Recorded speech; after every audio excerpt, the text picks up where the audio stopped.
ಆತ್ಮೀಯ ವಿದ್ಯಾರ್ಥಿಗಳಿಗೆ ದ್ವಿತೀಯ PUC ರಾಜ್ಯಶಾಸ್ತ್ರದ 2ನೇ ಅಧ್ಯಾಯದಲ್ಲಿನ ಒಂದು ಪ್ರಮುಖ ಘಟಕ ಭಾರತದಲ್ಲಿ ಪಕ್ಷ ಪದ್ಧತಿಯ ಸ್ವರೂಪ ಎನ್ನುವುದನ್ನು ಕುರಿತು ನಾವು ಈ ದಿನ ಚರ್ಚೆಯನ್ನ ಮಾಡೋಣ. ವಿದ್ಯಾರ್ಥಿಗಳೇ, ನಾವು ಕಳೆದ ಅವಧಿಯಲ್ಲಿ ರಾಜಕೀಯ ಪಕ್ಷ ಎಂದರೇನು, ರಾಜಕೀಯ ಪಕ್ಷದ ವ್ಯಾಖ್ಯಾನಗಳು ಹಾಗೂ ಪಕ್ಷ ಪದ್ಧತಿಯಲ್ಲಿ ಬರುವಂತಹ ವಿಧಗಳನ್ನು ಕುರಿತು ಅಧ್ಯಯನವನ್ನ ಮಾಡಿದ್ದೇವೆ. ಈ ತರಗತಿಯಲ್ಲಿ ಮತ್ತೊಂದು ಪ್ರಮುಖ ಘಟಕವಾದಂತಹ ಭಾರತದಲ್ಲಿ ಪಕ್ಷ ಪದ್ಧತಿಯ ಸ್ವರೂಪ ಎನ್ನುವುದನ್ನ ಕುರಿತು ನಾವು ಅಧ್ಯಯನವನ್ನ ಮಾಡೋಣ. ವಿದ್ಯಾರ್ಥಿಗಳೇ, ಭಾರತದ ರಾಜಕೀಯ ಪಕ್ಷದ ಸ್ವರೂಪವನ್ನು ನಾವು ಗಮನಿಸಬೇಕಾದ್ರೆ ಅನೇಕ ಅಂಶಗಳನ್ನು ನಾವು ಇಲ್ಲಿ ಗುರುತಿಸಬೇಕಾಗ್ತದೆ. ಮೊದಲನೇದಾಗಿರ್ತಕ್ಕಂತಹ ಒಂದು ಸ್ವರೂಪ ಏನು ಅಂತ ಹೇಳಿದ್ರೆ, ಸಂವಿಧಾನೇತರ ಬೆಳವಣಿಗೆಯನ್ನು ಹೊಂದಿವೆ ಎನ್ನುವಂತಹ ಒಂದು ಪ್ರಮುಖ ಸ್ವರೂಪವನ್ನ ಗುರುತಿಸಲು ಸಾಧ್ಯ ಇದೆ ಎನ್ನುವಂಥದ್ದನ್ನ ನೋಡುತ್ತೇವೆ. ಇಲ್ಲಿ ಭಾರತದ ಸಂವಿಧಾನದಲ್ಲಿ ಪಕ್ಷ ಪದ್ಧತಿಯ ಬಗ್ಗೆ ಯಾವುದೇ ರೀತಿಯ ಉಲ್ಲೇಖಗಳನ್ನ ಕಾಣಲು ಸಾಧ್ಯ ಇಲ್ಲ ಅಂತಕ್ಕಂಥ. ನಮ್ಮ ಭಾರತ ಸಂವಿಧಾನದಲ್ಲಿ ಪಕ್ಷ ಪದ್ಧತಿಯ ಬಗ್ಗೆ ಯಾವುದೇ ವಿವರಗಳನ್ನ ಅಥವಾ ವಿವರಣೆಯನ್ನ ಅಥವಾ ಉಲ್ಲೇಖವನ್ನ ಕಾಣಲು ಸಾಧ್ಯ ಇಲ್ಲ ಎನ್ನುವಂತಹ ಒಂದು ಅಂಶ. ಆದರೆ ಸಂವಿಧಾನದ 19ನೇ ವಿಧಿಯಲ್ಲಿ ಸ್ವತಂತ್ರದ ಹಕ್ಕು ಎನ್ನುವಂತಹ ನಿಯಮದ ಅಡಿಯಲ್ಲಿ ಭಾರತದ ಎಲ್ಲ ಪ್ರಜೆಗಳಿಗೂ ಸಹ ತಮ್ಮದೇ ಆದಂತಹ ಸಂಘ ಸಂಸ್ಥೆಗಳನ್ನ ಸ್ಥಾಪಿಸಿಕೊಳ್ಳುವಂತಹ ಸ್ವಾತಂತ್ರ್ಯವನ್ನ ನೀಡಲಾಗಿದೆ. ಈ ನಿಯಮದ ಅನ್ವಯ ಈ ಸ್ವಾತಂತ್ರ್ಯದ ಆಧಾರದ ಮೇಲೆ ಭಾರತದಲ್ಲಿ ರಾಜಕೀಯ ಪಕ್ಷಗಳನ್ನ ಸ್ಥಾಪಿಸಿಕೊಳ್ಳಲಾಗಿದೆ ಎನ್ನುವಂತಹ ಅಂಶವನ್ನ ನಾವು ಗಮನಿಸಬೇಕಾಗ್ತದೆ. ಹಾಗಾಗಿ ಭಾರತದಲ್ಲಿ ರಾಜಕೀಯ ಪಕ್ಷಗಳಿಗೆ ಯಾವುದೇ ರೀತಿಯ ಸಂವಿಧಾನಾತ್ಮಕ ಆಧಾರ ಇಲ್ಲದೆ ಇರುವಂತಹ ಕಾರಣದಿಂದಾಗಿ ಭಾರತದ ರಾಜಕೀಯ ಪಕ್ಷಗಳು ಸಂವಿಧಾನೇತರ ಬೆಳವಣಿಗೆಯನ್ನು ಹೊಂದಿವೆ ಎನ್ನುವಂತಹ ಒಂದು ಪ್ರಮುಖವಾದಂತಹ ಸ್ವರೂಪವನ್ನು ನಾವು ಗುರುತಿಸ್ತೇವೆ. ರಾಜಕೀಯ ಪಕ್ಷಗಳ ಬಗ್ಗೆ ಸಂವಿಧಾನದಲ್ಲಿ ಯಾವುದೇ ಸ್ಪಷ್ಟವಾದಂತಹ ಆಧಾರ ಅಂತಕ್ಕಂಥದ್ದು ಇಲ್ಲ. ಆದರೆ ಅದೇ ಸಂವಿಧಾನದಲ್ಲಿ 19ನೆಯ ವಿಧಿಯ ಅಡಿಯಲ್ಲಿ, ಸ್ವತಂತ್ರದ ಹಕ್ಕಿನ ಅಡಿಯಲ್ಲಿ ಪ್ರತಿಯೊಬ್ಬ ಪ್ರಜೆಗೂ ಸಹ ತನ್ನದೇ ಆಗಿರುವಂತಹ ಸಂಘ ಸಂಸ್ಥೆಗಳನ್ನ ಸ್ಥಾಪನೆಯನ್ನ ಮಾಡಿಕೊಳ್ತಕ್ಕಂತಹ ಸ್ವತಂತ್ರವನ್ನ ನೀಡಲಾಗಿದೆ. ಆ ಸ್ವಾತಂತ್ರ್ಯದ ಹಕ್ಕಿನ ಅಡಿಯಲ್ಲಿ ರಾಜಕೀಯ ಪಕ್ಷಗಳು ಅಸ್ತಿತ್ವಕ್ಕೆ ಬಂದಿರತಕ್ಕಂಥದ್ದನ್ನ ಕಾಣ್ತಾ ಇದ್ದೇವೆ. ಹಾಗಾಗಿ ಇದನ್ನು ನಾವೇನಂತ ಗುರುತಿಸ್ತೇವೆ ಅಂತ ಹೇಳಿದ್ರೆ, ಭಾರತದ ರಾಜಕೀಯ ಪಕ್ಷಗಳು ಸಂವಿಧಾನೇತರ ಬೆಳವಣಿಗೆಯನ್ನು ಹೊಂದಿವೆ ಎನ್ನುವಂತಹ ಒಂದು ಸ್ವರೂಪವನ್ನ ಗುರುತಿಸಲಿಕ್ಕೆ ಸಾಧ್ಯ ಇದೆ ಅಂತಕ್ಕಂಥದ್ದು. ಅದೇ ರೀತಿ ಎರಡನೇದಾಗಿರ್ತಕ್ಕಂತಹ ಸ್ವರೂಪವನ್ನು ನಾವು ನೋಡೋದಾದ್ರೆ, ಭಾರತದಲ್ಲಿ ಬಹುಪಕ್ಷ ಪದ್ಧತಿಯ ಅಸ್ತಿತ್ವವನ್ನು ನಾವು ಕಾಣುತ್ತೇವೆ ಅಂತಕ್ಕಂಥದ್ದು. ಬಹುಪಕ್ಷ ಪದ್ಧತಿ ಅಂತ ಹೇಳಿದ್ರೆ, 2ಕ್ಕಿಂತ ಹೆಚ್ಚು ರಾಜಕೀಯ ಪಕ್ಷಗಳು ಅಸ್ತಿತ್ವದಲ್ಲಿ ಇದ್ರೆ ಅದನ್ನು ನಾವೇನಂತ ಕರಿತೇವೆ, ಬಹುಪಕ್ಷ ಪದ್ಧತಿ ಅಂತ ಕರಿತೇವೆ. ಭಾರತದ ಪಕ್ಷ ಪದ್ಧತಿ ಯಾವುದು ಅಂತ ಹೇಳಿದ್ರೆ, ಬಹುಪಕ್ಷ ಪದ್ಧತಿಯನ್ನ ಅಳವಡಿಸಿಕೊಂಡಿದ್ದೇವೆ. ಯಾಕೆ ನಾವು ಭಾರತದಲ್ಲಿ ಬಹುಪಕ್ಷ ಪದ್ಧತಿಯನ್ನ ಅಳವಡಿಸಿಕೊಂಡಿವೆ ಅಂತ ಹೇಳಿದ್ರೆ, ಭಾರತದಲ್ಲಿ ವಿಭಿನ್ನವಾಗಿರ್ತಕ್ಕಂತಹ ಧರ್ಮ, ಜನಾಂಗ, ಪ್ರದೇಶ, ಭಾಷೆ ಮತ್ತು ಸಂಸ್ಕೃತಿ, ಆಚಾರ ವಿಚಾರಗಳಿಂದ ಕೂಡಿರುವಂತಹ ಜನರ ದೃಷ್ಟಿಕೋನಗಳು ವಿಭಿನ್ನವಾಗಿವೆ. ಆ ಎಲ್ಲ ಜನರ ದೃಷ್ಟಿಕೋನಗಳಿಗೆ ಒಂದು ಸಹಕಾರ ಸಿಗಬೇಕು ಅಥವಾ ಪ್ರೋತ್ಸಾಹ ಸಿಗಬೇಕು ಅಂತ ಹೇಳಿದ್ರೆ ತಮ್ಮದೇ ಆಗಿರುವಂತಹ ರಾಜಕೀಯ ಪಕ್ಷಗಳನ್ನು ಸ್ಥಾಪನೆಯನ್ನು ಮಾಡ್ಕೊಳ್ಳಿಕ್ಕೆ ಅವಕಾಶ ಇರಬೇಕು.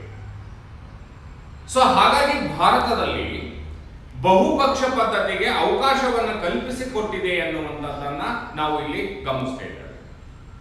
ಸೊ ಭಾರತದಲ್ಲಿ ಇಡೀ ರಾಷ್ಟ್ರೀಯ ಹಿತಾಸಕ್ತಿಯನ್ನ ಕಾಪಾಡುವಂತಹ ರಾಷ್ಟ್ರೀಯ ಪಕ್ಷಗಳು ಸಹ ಅಸ್ತಿತ್ವದಲ್ಲಿ ಇದ್ದಾವೆ.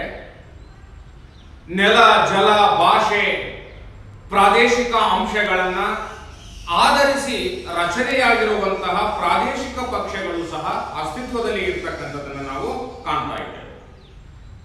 ಸೊ ಹಾಗಾಗಿ ಭಾರತದಲ್ಲಿ ಸುಮಾರು 500ಕ್ಕಿಂತ ಹೆಚ್ಚು ರಾಜಕೀಯ ಪಕ್ಷಗಳು ಅಸ್ತಿತ್ವದಲ್ಲಿ ಇರ್ತಕ್ಕಂತಹ ಒಂದು ಅಂಶವನ್ನ ನಾವು ಇಲ್ಲಿ ನೆನೆಸ್ಕೊಳ್ಬೇಕಾಗ್ತದೆ.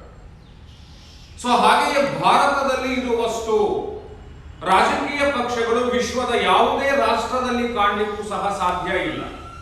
ಯಾಕೆ ಅಂತ ಹೇಳಿದ್ರೆ ಭಾರತ ಎನ್ನುವಂತಹ ಒಂದು ರಾಷ್ಟ್ರ ವಿಭಿನ್ನವಾಗಿರ್ತಕ್ಕಂತಹ ಧರ್ಮ, ಭಾಷೆ, ಜನಾಂಗ, ಆಚಾರ ವಿಚಾರಗಳಿಂದ ಕೂಡಿರುವಂತಹ ಜನಸಂಖ್ಯೆಯನ್ನು ಹೊಂದಿರುವಂತಹ ಒಂದು ರಾಷ್ಟ್ರ.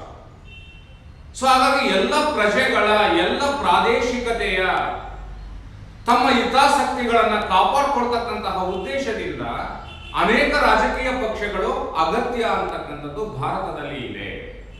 ಹಾಗಾಗಿ ಭಾರತದಲ್ಲಿ ನಾವು ಬಹುಪಕ್ಷ ಪದ್ಧತಿಯ ಅಸ್ತಿತ್ವವನ್ನು ಕಾಣುತ್ತೇವೆ ಎನ್ನುವಂತಹ ಒಂದು ಸ್ವರೂಪವನ್ನು ನಾವು ಕಾಣಲಿಕ್ಕೆ ಸಾಧ್ಯ ಇದೆ ಅಂತಕ್ಕಂಥದ್ದು. ಅದೇ ರೀತಿ ಮೂರನೇದಾಗಿರ್ತಕ್ಕಂತಹ ಒಂದು ಸ್ವರೂಪವನ್ನು ನಾವು ನೋಡುವುದಾದರೆ ರಾಜಕೀಯ ಪಕ್ಷಗಳಲ್ಲಿ ಒಡಕು ಮತ್ತು ವಿಲೀನತೆ ಅನ್ನುವಂಥದ್ದು ಸಾಮಾನ್ಯವಾದಂತಹ ಅಂಶವಾಗಿದೆ ಎನ್ನುವಂಥದ್ದನ್ನ ನಾವು ಗಮನಿಸ್ತೇವೆ. ಸೊ ಈ ಭಾರತದಲ್ಲಿ ರಾಜಕೀಯ ಪಕ್ಷಗಳಲ್ಲಿ ಒಡಕು ಮತ್ತು ವಿಲೀನತೆ ಅಂತಕ್ಕಂಥದ್ದು ಒಂದು ಸ್ವಾಭಾವಿಕವಾಗಿರುವಂತಹ ಪ್ರಕ್ರಿಯೆಯಾಗಿದೆ ಅಂತಕ್ಕಂಥದ್ದು. ನಮ್ಮ ದೇಶದ ರಾಜಕೀಯ ನಾಯಕರುಗಳು ಪಕ್ಷಗಳಲ್ಲಿ ಒಡಕನ್ನ ಉಂಟು ಮಾಡ್ತಕ್ಕಂಥದ್ದು, ಮತ್ತೊಂದು ಪಕ್ಷಕ್ಕೆ ವಲಸೆ ಹೋಗ್ತಕ್ಕಂಥದ್ದು, ಕೆಲವೊಮ್ಮೆ ಪಕ್ಷದಿಂದ ಹೊರಬಂದು ಮತ್ತೊಂದು ಹೊಸ ಪಕ್ಷವನ್ನ ಕಟ್ತಕ್ಕಂಥದ್ದು, ತಮ್ಮ ಅಸ್ತಿತ್ವಕ್ಕಾಗಿ ಹೋರಾಟವನ್ನ ಮಾಡ್ತಕ್ಕಂಥದ್ದು, ಪುನಃ ಮತ್ತೊಂದು ಯಾವುದೋ ರಾಜಕೀಯ ಪಕ್ಷದಲ್ಲಿ ತಮ್ಮ ಪಕ್ಷವನ್ನ ವಿಲೀನವನ್ನ ಮಾಡ್ತಕ್ಕಂಥದ್ದು ಸಾಮಾನ್ಯವಾಗಿರ್ತಕ್ಕಂತಹ ಅಂಶವಾಗಿದೆ ಎನ್ನುವಂಥದ್ದನ್ನ ನಾವು ಗುರುತಿಸ್ತೇವೆ. ಸೊ ಇಲ್ಲಿ ಪಕ್ಷಗಳಲ್ಲಿ ಒಡಕು ಮತ್ತು ವಿಲೀನತೆ ಎನ್ನುವಂತಹ ಒಂದು ಅಂಶ ಏನಿದೆ, ರಾಜಕೀಯ ನಾಯಕರುಗಳಲ್ಲಿ ಕಂಡು ಬರತಕ್ಕಂತಹ ಅಧಿಕಾರದ ದಾಹ. ಯಾವುದೋ ಒಬ್ಬ ರಾಜಕೀಯ ನಾಯಕನಿಗೆ ಒಂದು ರಾಜಕೀಯ ಪಕ್ಷದಲ್ಲಿ ಸೂಕ್ತ ಸ್ಥಾನಮಾನ ಸಿಗಲಿಲ್ಲ ಅಂತ ಹೇಳಿದ ತಕ್ಷಣವೇ ಆ ರಾಜಕೀಯ ನಾಯಕ ಆ ಪಕ್ಷವನ್ನ ಬಿಟ್ಟು ಆ ಪಕ್ಷವನ್ನ ಒಡಕನ್ನ ಮಾಡಿ ಮತ್ತೊಂದು ಪಕ್ಷವನ್ನ ಕಟ್ತಕ್ಕಂಥದ್ದು, ಆ ಪಕ್ಷವನ್ನ ಮತ್ತೊಂದು ರಾಜಕೀಯ ಪಕ್ಷದಲ್ಲಿ ವಿಲೀನ ಮಾಡತಕ್ಕಂತಹ ಒಂದು ಸಾಮಾನ್ಯವಾಗಿರ್ತಕ್ಕಂತಹ ಒಂದು ಸ್ವಾಭಾವಿಕವಾಗಿರ್ತಕ್ಕಂತಹ ಪ್ರಕ್ರಿಯೆ ಇರ್ತಕ್ಕಂಥದ್ದನ್ನ ನಾವು ರಾಜಕೀಯ ಇತಿಹಾಸವನ್ನು ನೋಡಿದಾಗ ಕಂಡುಕೊಳ್ಳಿಕ್ಕೆ ಸಾಧ್ಯ ಆಗ್ತದೆ. ಸೊ ಈ ರಾಜಕೀಯ ಪಕ್ಷಗಳಲ್ಲಿನ ಒಡಕು ಮತ್ತು ವಿಲೀನತೆಗೆ ಮೂಲ ಕಾರಣ ಅಂತ ಹೇಳಿದ್ರೆ ರಾಜಕೀಯ ನಾಯಕರುಗಳಲ್ಲಿ ಕಂಡು ಬರುವಂತಹ ಅಧಿಕಾರದ ದಾಹ ಅಂತಕ್ಕಂಥದ್ದು, ಅಥವಾ ತಮ್ಮ ಹಿತಾಸಕ್ತಿಗಳ ರಕ್ಷಣೆಯನ್ನು ಮಾಡಿಕೊಳ್ಳಲು ಸಹ ಕೆಲವೊಮ್ಮೆ ಪಕ್ಷಗಳಲ್ಲಿ ಒಡಕು ಉಂಟಾಗ್ತದೆ, ಮತ್ತೆ ಮತ್ತೊಂದು ಪಕ್ಷದಲ್ಲಿ ವಿಲೀನವಾಗ್ತಕ್ಕಂತಹ ಒಂದು ಪ್ರಕ್ರಿಯೆಯನ್ನ ನಾವು ಭಾರತದ ರಾಜಕೀಯ ಇತಿಹಾಸದಲ್ಲಿ ಸಾಮಾನ್ಯವಾದಂತಹ ಅಂಶ ಅಂತ ಹೇಳಿ ನಾವು ಗುರುತಿಸ್ತೇವೆ. ಸೊ ಅದಕ್ಕೆ ಅನೇಕ ಉದಾಹರಣೆಗಳನ್ನ ಕೊಡಬಹುದು. ನಮ್ಮ ಕರ್ನಾಟಕ ರಾಜ್ಯ ಮಟ್ಟದಲ್ಲಿ ನೋಡುವುದಾದರೆ 1989ನೇ ಸಾಲಿನಲ್ಲಿ ಅಸ್ತಿತ್ವಕ್ಕೆ ಬಂದಂತಹ ಜನತಾದಳ ಅನ್ನುವಂತಹ ರಾಜಕೀಯ ಪಕ್ಷ, ಆ ಜನತಾದಳ ಅನ್ನುವಂತಹ ರಾಜಕೀಯ ಪಕ್ಷವು ಸಹ ಜನತಾ ಪಕ್ಷದ ವಿಭಜನೆಯೊಂದಿಗೆ ಜನತಾದಳ ಅನ್ನುವಂತಹ ಮತ್ತೊಂದು ರಾಜಕೀಯ ಪಕ್ಷ ಹುಟ್ಟಿ ಬಂತು. ಆ ಜನತಾದಳ ಅಂತಕ್ಕಂತಹ ರಾಜಕೀಯ ಪಕ್ಷವು ಸಹ ವಿಭಜನೆಯಾಗಿ ಸಂಯುಕ್ತ ಜನತಾದಳ ಮತ್ತು ಜಾತ್ಯತೀತ ಜನತಾದಳ ಅಂತಕ್ಕಂತಹ ಎರಡು ರಾಜಕೀಯ ಪಕ್ಷಗಳಾಗಿ ವಿಭಜನೆಯಾಗಿದೆ. ಸೊ ಹೀಗೆ ರಾಜಕೀಯ ಉದ್ದೇಶಗಳಿಗಾಗಿ ಅಥವಾ ಅಧಿಕಾರದ ದಾಹದಿಂದಾಗಿ ಅಥವಾ ತಮ್ಮ ಹಿತಾಸಕ್ತಿಗಳನ್ನ ರಕ್ಷಣೆಯನ್ನ ಮಾಡಿಕೊಳ್ತಕ್ಕಂತಹ ಉದ್ದೇಶದಿಂದ ರಾಜಕೀಯ ನಾಯಕರುಗಳು ರಾಜಕೀಯ ಪಕ್ಷಗಳಲ್ಲಿ ಒಡಕು ಮತ್ತು ವಿಲೀನತೆಯನ್ನ ನಾವು ಮಾಡ್ಕೊಳ್ತಾ ಹೋಗ್ತಾರೆ. ಹಾಗಾಗಿ ಭಾರತದ ಪಕ್ಷ ಪದ್ಧತಿಯಲ್ಲಿ ಒಡಕು ಮತ್ತು ವಿಲೀನತೆ ಎನ್ನುವಂತಹ ಒಂದು ಸಾಮಾನ್ಯವಾದಂತಹ ಸ್ವರೂಪವನ್ನು ನಾವು ಗುರುತಿಸಲಿಕ್ಕೆ ಸಾಧ್ಯ ಇದೆ ಅಂತಕ್ಕಂಥದ್ದು. ಸೊ ಹಾಗೆ ಮತ್ತೊಂದು ಸ್ವರೂಪವನ್ನು ನಾವು ನೋಡುವುದಾದರೆ ಏಕಪಕ್ಷದ ಪ್ರಾಬಲ್ಯತೆಯ ಕ್ಷೀಣತೆಯನ್ನ ನಾವು ಕಾಣುತ್ತೇವೆ ಅಂತಕ್ಕಂಥದ್ದು.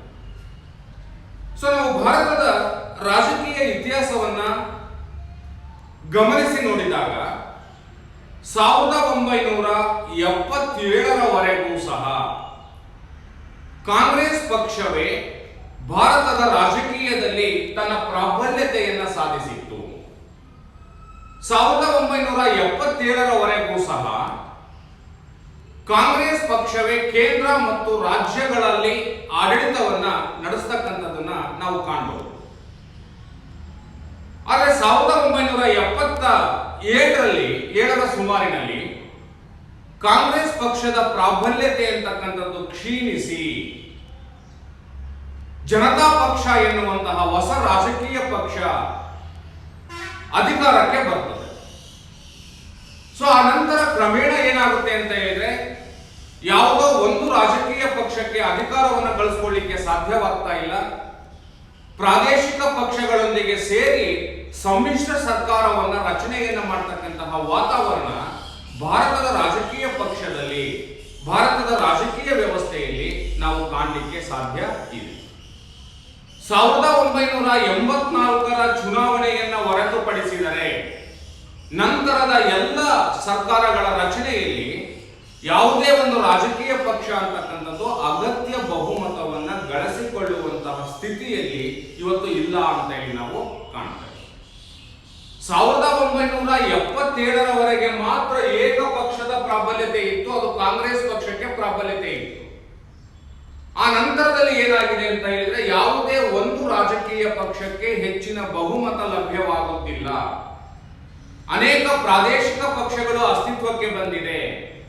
ಸೊ ಹಾಗಾಗಿ ಏನಾಗ್ತಾ ಇದೆ, ಭಾರತದ ರಾಜಕೀಯ ಪಕ್ಷದಲ್ಲಿ ಪಕ್ಷ ಪದ್ಧತಿಯಲ್ಲಿ ಏಕಪಕ್ಷ ಪ್ರಾಬಲ್ಯತೆ ಅಂತಕ್ಕಂಥದ್ದು ಕಡಿಮೆಯಾಗುತ್ತಿದೆ ಎನ್ನುವಂತಹ ಅಂಶವನ್ನ ನಾವು ಗುರುತಿಸಲಿಕ್ಕೆ ಸಾಧ್ಯ ಆಗ್ತದೆ ಎನ್ನುವಂಥದ್ದು. ಸೊ ಅದೇ ರೀತಿಯಾಗಿ ಮತ್ತೊಂದು ಪ್ರಮುಖವಾಗಿರ್ತಕ್ಕಂತಹ ಸ್ವರೂಪ ಅಂತ ಹೇಳಿದ್ರೆ ಭಿನ್ನಮತೀಯತೆ ಎನ್ನುವಂತಹ ಒಂದು ಅಂಶವನ್ನ ಕಾಣ್ತೇವೆ. ಸೊ ಇಲ್ಲಿ ಭಿನ್ನಮತೀಯತೆ ಅಂತ ಹೇಳಿದ್ರೆ ಭಾರತದ ರಾಜಕಾರಣದಲ್ಲಿ ಭಿನ್ನಮತೀಯತೆ ಎನ್ನುವಂಥದ್ದು ಒಂದು ಅಂಟು ಜಾಡ್ಯವಾಗಿದೆ ಎನ್ನುವಂಥದ್ದನ್ನ ನಾವು ಕಾಣ್ತೇವೆ. ಆದ್ರೆ ಭಿನ್ನಮತೀಯತೆ ಅಂತಕ್ಕಂಥದ್ದು ಎಲ್ಲ ರಾಜಕೀಯ ಪಕ್ಷಗಳಲ್ಲಿ ಕಂಡು ಬರ್ತಕ್ಕಂತಹ ಪ್ರಮುಖವಾದಂತಹ ಸಮಸ್ಯೆಯಾಗಿದೆ ಎನ್ನುವಂಥದ್ದನ್ನ ನಾವು ಗುರುತಿಸ್ತೇವೆ.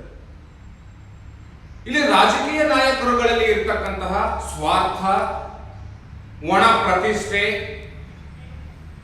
ಮತ್ತು ಅಧಿಕಾರದ ದಾಹಗಳಿಂದಾಗಿ ಎಲ್ಲ ರಾಜಕೀಯ ಪಕ್ಷಗಳಲ್ಲಿಯೂ ಸಹ ಸದಾ ಭಿನ್ನಮತೀಯ ಚಟುವಟಿಕೆಗಳು ಒಂದಲ್ಲ ಒಂದು ರೀತಿಯಲ್ಲಿ ನಡೀತಾನೆ ಇರುತ್ತದೆ ಅಂತಕ್ಕಂಥ. ನಾವು ಯಾವುದೇ ಒಂದು ರಾಜಕೀಯ ಪಕ್ಷವನ್ನು ತೆಗೆದುಕೊಂಡು ನೋಡಿ, ಆ ರಾಜಕೀಯ ಪಕ್ಷದಲ್ಲಿ ಭಿನ್ನ ಮತ ಅನ್ನುವಂಥದ್ದು ಒಂದು ಸಾಮಾನ್ಯವಾಗಿರ್ತಕ್ಕಂತಹ ಕ್ರಿಯೆಯಾಗಿದೆ ಅಂತೇಳಿ ನಾವು ಗುರುತಿಸ್ತೇವೆ. ಸೊ ಇದರಿಂದ ಏನಾಗುತ್ತೆ ಅಂತ ಹೇಳಿದ್ರೆ ಸರ್ಕಾರಗಳು ಅಧಿಕಾರವನ್ನು ಕಳ್ಕೊಳ್ತಕ್ಕಂತಹ ಸಾಧ್ಯತೆ ಇರ್ತದೆ, ಅಸ್ಥಿರ ಸರ್ಕಾರಗಳು ಅಧಿಕಾರಕ್ಕೆ ಬರ್ತದೆ ಮತ್ತು ಪದೇ ಪದೇ ಚುನಾವಣೆಗಳು ನಡೀತಕ್ಕಂಥದ್ದನ್ನು ಸಹ ನಾವು ಇಲ್ಲಿ ಕಾಣಲಿಕ್ಕೆ ಅವಕಾಶ ಆಗ್ತದೆ. ಅವಧಿ ಪೂರ್ವ ಚುನಾವಣೆಗಳು ನಡೆಯಲು ಅವಕಾಶವಾಗುತ್ತದೆ. ಏಕೆ ಅಂತ ಹೇಳಿದ್ರೆ ಒಂದು ರಾಜಕೀಯ ಪಕ್ಷದಲ್ಲಿ ಭಿನ್ನಮತೀಯ ಚಟುವಟಿಕೆಗಳು ನಡೆದು ಆ ಶಾಸಕರು ಪಕ್ಷವನ್ನು ಬಿಟ್ಟು ಹೋಗ್ತಕ್ಕಂಥದ್ದು ಅಥವಾ ಪಕ್ಷದ ಸದಸ್ಯತ್ವಕ್ಕೆ ರಾಜೀನಾಮೆಯನ್ನು ಕೊಟ್ಟಾಗ ಸರ್ಕಾರ ಬಹುಮತವನ್ನು ಕಳ್ಕೊಳ್ತದೆ. ಆ ಸರ್ಕಾರ ಬಹುಮತವನ್ನು ಕಳೆದುಕೊಂಡಾಗ ಮತ್ತೆ ಅವಧಿ ಪೂರ್ವವಾದಂತಹ ಚುನಾವಣೆಗಳು ನಡೆಯಬೇಕಾಗುತ್ತದೆ. ಸೊ ಹೀಗೆ ಭಾರತದ ರಾಜಕೀಯ ಪಕ್ಷದಲ್ಲಿ ಭಿನ್ನಮತೀಯತೆ ಎನ್ನುವಂಥದ್ದು ಪ್ರಮುಖವಾಗಿರ್ತಕ್ಕಂತಹ ದೋಷ ಎನ್ನುವಂತಹ ಒಂದು ಅಂಶವನ್ನು ನಾವು ಇಲ್ಲಿ ಕಾಣಲಿಕ್ಕೆ ಸಾಧ್ಯ ಇದೆ ಅಂತಕ್ಕಂಥದ್ದು. ಸೊ ಭಿನ್ನಮತೀಯ ಚಟುವಟಿಕೆಗಳು ಒಂದು ರಾಜಕೀಯ ಪಕ್ಷಕ್ಕೆ ಧಕ್ಕೆಯನ್ನ ಉಂಟು ಮಾಡುತ್ತವೆ. ಈ ಭಿನ್ನಮತೀಯತೆ ಎನ್ನುವುದಕ್ಕೆ ಪ್ರಮುಖವಾದಂತಹ ಕಾರಣ ಏನು ಅಂತ ಹೇಳಿದ್ರೆ ಸ್ವಾರ್ಥ ರಾಜಕಾರಣ, ಅಧಿಕಾರದ ದಾಹ ಮತ್ತು ಪ್ರತಿಷ್ಠೆ ಅಂತಕ್ಕಂಥದ್ದು ಸಹ ರಾಜಕೀಯ ಪಕ್ಷಗಳಲ್ಲಿ ಭಿನ್ನಮತೀಯ ಚಟುವಟಿಕೆಗಳು ಪ್ರಾರಂಭವಾಗಲಿಕ್ಕೆ ಪ್ರಮುಖವಾದಂತಹ ಕಾರಣ. ಹಾಗಾಗಿ ಈ ಭಿನ್ನಮತೀಯತೆ ಎನ್ನುವಂಥದ್ದು ಭಾರತದ ರಾಜಕೀಯ ಪಕ್ಷದಲ್ಲಿ ನಾವು ಸಾಮಾನ್ಯವಾದಂತಹ ಒಂದು ಅಂಶ ಅಂತ ಕಾಣ್ತೇವೆ, ಅಥವಾ ಭಾರತದ ಪಕ್ಷ ಪದ್ಧತಿಯ ಒಂದು ಸ್ವರೂಪ ಅಂತಲೂ ಸಹ ನಾವು ಅದನ್ನ ಗುರುತಿಸ್ತೇವೆ ಅಂತ. ಸೊ ಅದೇ ರೀತಿಯಾಗಿ ಮತ್ತೊಂದು ಪ್ರಮುಖವಾದಂತಹ ಸಮಸ್ಯೆ ಅಂತ ಹೇಳಿದ್ರೆ ಪಕ್ಷಾಂತರ ಪಿಡುಗು ಅಂತಕ್ಕಂಥದ್ದು. ಇಲ್ಲಿ ಪಕ್ಷಾಂತರ ಅಂತ ಹೇಳಿದ್ರೆ ಶಾಸಕಾಂಗಕ್ಕೆ ಆಯ್ಕೆಯಾದಂತಹ ಶಾಸಕನು ರಾಜೀನಾಮೆಯನ್ನ ಸಲ್ಲಿಸದೆ ಮತ್ತೊಂದು ಪಕ್ಷಕ್ಕೆ ವಲಸೆ ಹೋಗುವುದನ್ನು ನಾವೇನಂತ ಕರೀತೇವೆ, ಪಕ್ಷಾಂತರ ಅಂತ ಹೇಳಿ ಕರೀತೇವೆ. ಸೊ ಈ ಪಕ್ಷಾಂತರದಿಂದ ಏನಾಗುತ್ತೆ ಅಂತ ಹೇಳಿದ್ರೆ ಸರ್ಕಾರಗಳು ಅಸ್ಥಿರವಾಗ್ತದೆ, ಮತ್ತೆ ಅವಧಿ ಪೂರ್ವ ಚುನಾವಣೆಗಳು ನಡೆಯಬೇಕಾಗುತ್ತದೆ. ಸೊ ಈ ಪಕ್ಷಾಂತರ ಅಂತಕ್ಕಂಥದ್ದು ಹಣ ಮತ್ತು ಅಧಿಕಾರದ ವ್ಯಾಮೋಹಕ್ಕಾಗಿ ಪಕ್ಷಾಂತರ ಮಾಡುವ ರಾಜಕಾರಣಿಗಳು ಒಂದು ಅಸ್ಥಿರ ಸರ್ಕಾರಕ್ಕೆ ಕಾರಣರಾಗುತ್ತಾರೆ ಎನ್ನುವಂಥದ್ದನ್ನ ನಾವು ಗುರುತಿಸ್ತೇವೆ. ರಾಜಕಾರಣಿಗಳು ಹಣ ಮತ್ತು ಅಧಿಕಾರದ ವ್ಯಾಮೋಹಕ್ಕಾಗಿ ಸರ್ಕಾರದಿಂದ ಲಾಭವನ್ನ ಪಡೆತಕ್ಕಂತಹ ಉದ್ದೇಶದಿಂದ ರಾಜಕೀಯ ಪಕ್ಷಗಳಲ್ಲಿ ಗುಂಪುಗಾರಿಕೆಯನ್ನು ಮಾಡ್ತಕ್ಕಂಥದ್ದು, ಭಿನ್ನಮತೀಯ ಚಟುವಟಿಕೆಗಳನ್ನು ಸೃಷ್ಟಿಸಿ ಅಧಿಕಾರವನ್ನು ಬೆನ್ನತ್ತಿ ಮತ್ತೊಂದು ಪಕ್ಷಕ್ಕೆ ಹೋಗುವುದನ್ನು ನಾವೇನಂತ ಗುರುತಿಸ್ತೇವೆ, ಪಕ್ಷಾಂತರ ಅಂತ ಹೇಳಿ ಕರೀತೇವೆ. ಸೊ ಭಾರತದಲ್ಲಿ ಪಕ್ಷಾಂತರ ಪಿಡುಗು ಅನ್ನುವಂಥದ್ದು ನಿರಂತರವಾಗಿ ನಡೆದುಕೊಂಡು ಬಂದಿರುವಂತಹ ಸಮಸ್ಯೆಯಾಗಿದೆ. ಮತ್ತು ಈ ಪಕ್ಷಾಂತರದ ಕಾರಣದಿಂದ ಅನೇಕ ಬಾರಿ ಸರ್ಕಾರಗಳು ಅಸ್ಥಿರಗೊಂಡಿರ್ತಕ್ಕಂಥದ್ದನ್ನು ನಾವು ಕಾಣ್ತಾ ಇದ್ದೇವೆ. ಸೊ ಪ್ರಸ್ತುತ ಭಾರತದಲ್ಲಿ ಪಕ್ಷಾಂತರ ಪಿಡುಗನ್ನ ತಡೆಗಟ್ಟುವಂತಹ ಉದ್ದೇಶದಿಂದ ಪಕ್ಷಾಂತರ ನಿಷೇಧ ಕಾಯ್ದೆಯನ್ನು ಜಾರಿಗೆ ತೆಗೆದುಕೊಂಡು ಬಂದಿದ್ದೇವೆ. ಆದರೂ ಸಹ ಆ ಪಕ್ಷಾಂತರ ನಿಷೇಧ ಕಾಯ್ದೆಯಲ್ಲಿ ಇರತಕ್ಕಂತಹ ಕೆಲವು ದೋಷಗಳನ್ನ ಆಧಾರವಾಗಿ ಇಟ್ಕೊಂಡು ರಾಜಕೀಯ ಪಕ್ಷಗಳಲ್ಲಿ ಪಕ್ಷಾಂತರವಾಗ್ತಕ್ಕಂತಹ ಒಂದು ಪ್ರಕ್ರಿಯೆಯನ್ನ ನಾವು ದಿನಮಾನಗಳಲ್ಲಿ ಕಾಣ್ತಾ ಇದ್ದೇವೆ ಎನ್ನುವಂಥದ್ದು. ಸೊ ಹಾಗಾಗಿ ಭಾರತದ ಪಕ್ಷಾಂತರ ಪದ್ಧತಿಯ ಸ್ವರೂಪಗಳಲ್ಲಿ ಪಕ್ಷಾಂತರ ಪಿಡುಗು ಅನ್ನುವಂಥದ್ದು ಸಹ ಒಂದು ಪ್ರಮುಖವಾದಂಥದ್ದು ಅನ್ನುವಂಥದ್ದನ್ನ ಗುರುತಿಸ್ತೇವೆ. ಸೊ ಅದೇ ರೀತಿಯಾಗಿ ಮತ್ತೊಂದು ಸ್ವರೂಪವನ್ನು ನಾವು ನೋಡುವುದಾದರೆ ನಾಯಕತ್ವದ ವರ್ಚಸ್ಸು ಎನ್ನುವಂತಹ ಒಂದು ಅಂಶವನ್ನ ಗುರುತಿಸ್ತೇವೆ. ಇಲ್ಲಿ ಭಾರತದಲ್ಲಿ ಅಸ್ತಿತ್ವದಲ್ಲಿ ಇರತಕ್ಕಂತಹ ಬಹುತೇಕ ರಾಜಕೀಯ ಪಕ್ಷಗಳು ಪ್ರಜಾಪ್ರಭುತ್ವದ ಮೌಲ್ಯಗಳಾದಂತಹ ಸ್ವಾತಂತ್ರ್ಯ, ಸಮಾನತೆ, ಭ್ರಾತೃತ್ವತೆ ಹಾಗೂ ಜಾತ್ಯತೀತತೆ ಎನ್ನುವಂತಹ ಮೌಲ್ಯಗಳಿಗಿಂತಲೂ ಸಹ ತಮ್ಮ ಪಕ್ಷದ ನಾಯಕರ ಓಲೈಕೆಗೆ ಪ್ರಾಮುಖ್ಯತೆಯನ್ನ ನೀಡುವುದು ಸಾಮಾನ್ಯವಾದಂತಹ ವಿಚಾರವಾಗಿದೆ ಅಂತ. ಇಲ್ಲಿ ಭಾರತದಲ್ಲಿ ಬಹುತೇಕ ರಾಜಕೀಯ ಪಕ್ಷಗಳು ಮೌಲ್ಯಗಳನ್ನು ಮರೆತು ಆ ಪಕ್ಷದಲ್ಲಿ ಇರ್ತಕ್ಕಂತಹ ಪ್ರಮುಖ ನಾಯಕನನ್ನ ಓಲೈಸುವಂತದ್ದೇ ಪ್ರಮುಖವಾಗಿರ್ತಕ್ಕಂತಹ ಕಾರ್ಯವನ್ನ ಮಾಡ್ತಾ ಇದೆ ಅಂತೇಳಿ ನಾವು ಗುರುತಿಸಬಹುದಾಗಿದೆ. ಯಾಕೆ ಅಂತ ಹೇಳಿದ್ರೆ ಅಧಿಕಾರದ ದಾಹ ಅಂತಕ್ಕಂಥದ್ದು ಏನಾಗಿದೆ, ಒಂದು ರಾಜಕೀಯ ಪಕ್ಷದಲ್ಲಿ ಇರ್ತಕ್ಕಂತಹ ರಾಜಕೀಯ ನಾಯಕರುಗಳು ಪ್ರಜಾಪ್ರಭುತ್ವದ ಮೌಲ್ಯಗಳಿಗೆ ಬೆಲೆಯನ್ನು ಕೊಡಬೇಕು. ಆದ್ರೆ ಇವತ್ತೇನಾಗಿದೆ ಅಂತ ಹೇಳಿದ್ರೆ ಪ್ರತಿಯೊಂದು ರಾಜಕೀಯ ಪಕ್ಷದಲ್ಲಿಯೂ ಸಹ ಪ್ರಬಲವಾಗಿರ್ತಕ್ಕಂತಹ ನಾಯಕರುಗಳನ್ನ ಓಲೈಸ್ತಕ್ಕಂತಹ ಓಲೈಕೆಯ ರಾಜಕಾರಣವನ್ನು ನಾವು ಇಲ್ಲಿ ಕಾಣ್ತಾ ಇದ್ದೇವೆ. ಸೊ ಅದಕ್ಕೆ ನಾವು ಅನೇಕ ಉದಾಹರಣೆಗಳನ್ನು ಕಾಣ್ತೇವೆ. ಪ್ರತಿಯೊಂದು ರಾಜಕೀಯ ಪಕ್ಷವೂ ಸಹ ಒಬ್ಬೊಬ್ಬ ರಾಜಕೀಯ ನಾಯಕನನ್ನ, ಪ್ರಬಲವಾದಂತಹ ರಾಜಕೀಯ ನಾಯಕನನ್ನ ಹೊಂದಿರುತ್ತದೆ. ಆ ಪಕ್ಷದಲ್ಲಿ ಎಲ್ಲ ತೀರ್ಮಾನಗಳನ್ನ ಪ್ರಬಲವಾದಂತಹ ನಾಯಕನೇ ತೆಗೆದುಕೊಳ್ತಕ್ಕಂತಹ ಅನೇಕ ನಿದರ್ಶನಗಳನ್ನ ನಾವು ಕಾಣ್ತೇವೆ. ಕಾಂಗ್ರೆಸ್ ಪಕ್ಷ ಅಂತಕ್ಕಂಥದ್ದು ಇಂದಿರಾ ಗಾಂಧಿ, ರಾಜೀವ್ ಗಾಂಧಿ, ಸೋನಿಯಾ ಗಾಂಧಿ, ರಾಹುಲ್ ಗಾಂಧಿ ಅವರನ್ನ ಅವರ ನಾಯಕತ್ವವನ್ನೇ ನೆಚ್ಚಿಕೊಂಡಿರ್ತಕ್ಕಂತಹ ರಾಜಕೀಯ ಪಕ್ಷವಾಗಿದೆ ಅಂತ ನಾವು ಗುರುತಿಸ್ತೇವೆ. ಅದೇ ರೀತಿ ತೆಲುಗುದೇಶಂ ಅನ್ನುವಂತಹ ಪಕ್ಷವನ್ನು ನೋಡಿದರೆ ಅದರ ನಾಯಕನಾಗಿದ್ದಂತಹ NT ರಾಮರಾವ್ ಅವರನ್ನೇ ಆಶ್ರಯಿಸಿರ್ತಕ್ಕಂಥದ್ದನ್ನು ನಾವು ಕಾಣ್ತೇವೆ. ಅದೇ ರೀತಿ ಇತಿಹಾಸವನ್ನು ನಾವು ನೋಡಿದಾಗ AIADMK ಅಂತಕ್ಕಂತಹ ಪಕ್ಷ, ಆ ಪಕ್ಷದ ಸ್ಥಾಪಕರಾದಂತಹ MG ರಾಮಚಂದ್ರನ್ ಅವರನ್ನ ಮತ್ತು ಆ ಪಕ್ಷದಲ್ಲಿ ಪ್ರಬಲವಾದಂತಹ ನಾಯಕಿಯಾದಂತಹ ಜಯಲಲಿತಾರವರನ್ನ, ಕರ್ನಾಟಕದ ಉದಾಹರಣೆಯಾಗಿ ನಾವು ನೋಡುವುದಾದರೆ ಜಾತ್ಯತೀತ ಜನತಾದಳದಲ್ಲಿ ದೇವೇಗೌಡರ ನಾಯಕತ್ವವನ್ನ ಆಶ್ರಯಿಸಿರ್ತಕ್ಕಂತಹ ಒಂದು ಪ್ರಮುಖವಾಗಿರ್ತಕ್ಕಂತಹ ಅಂಶವನ್ನು ನಾವು ಗುರುತಿಸ್ತೇವೆ. ಅಂದ್ರೆ ಭಾರತದಲ್ಲಿರುವಂತಹ ಎಲ್ಲ ರಾಜಕೀಯ ಪಕ್ಷಗಳು ಆ ಪಕ್ಷದ ನಾಯಕನನ್ನೇ ಆಶ್ರಯಿಸಿರುತ್ತವೆ. ಆ ಪಕ್ಷದ ನಾಯಕ ತೆಗೆದುಕೊಳ್ಳುವಂತಹ ತೀರ್ಮಾನಗಳೇ ಅಂತಿಮವಾಗಿರುತ್ತವೆ ಹೊರತು ಪ್ರಜಾಪ್ರಭುತ್ವದ ಮೌಲ್ಯಗಳಿಗೆ ಹೆಚ್ಚಿನ ಪ್ರಾಮುಖ್ಯತೆಯನ್ನು ನೀಡುತ್ತಾ ಇಲ್ಲ. ಜನಸಾಮಾನ್ಯರು ಸಹ ಇಂತಹ ರಾಜಕೀಯ ನಾಯಕರುಗಳನ್ನೇ ಅನುಸರಿಸುತ್ತಾರೆ ಎನ್ನುವಂತಹ ಪ್ರಮುಖ ಅಂಶವನ್ನು ನಾವು ಇಲ್ಲಿ ಗುರುತಿಸಲಿಕ್ಕೆ ಸಾಧ್ಯ ಇದೆ.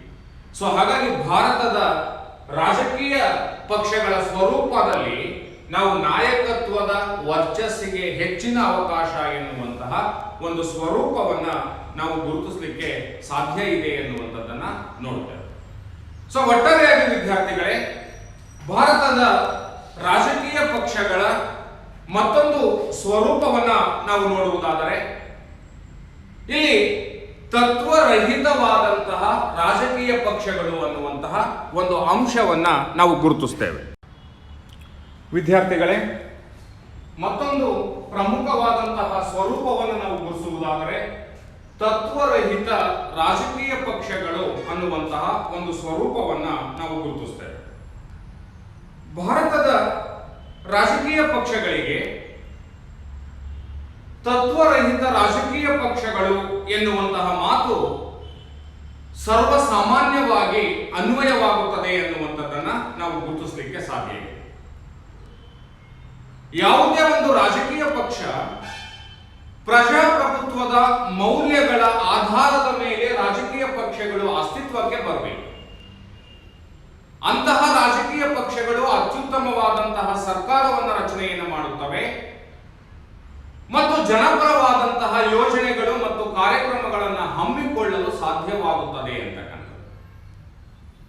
ಆದರೆ ನಾವು ಭಾರತದ ರಾಜಕೀಯ ಪಕ್ಷಗಳನ್ನು ನಾವು ನೋಡಿದಾಗ ಸಾಮಾನ್ಯವಾಗಿ ತತ್ವರಹಿತ ರಾಜಕೀಯ ಪಕ್ಷಗಳು ಅಂತೇಳಿ ನಾವು ಗುರುತಿಸಲಿಕ್ಕೆ ಸಾಧ್ಯ ಆಗ್ತದೆ.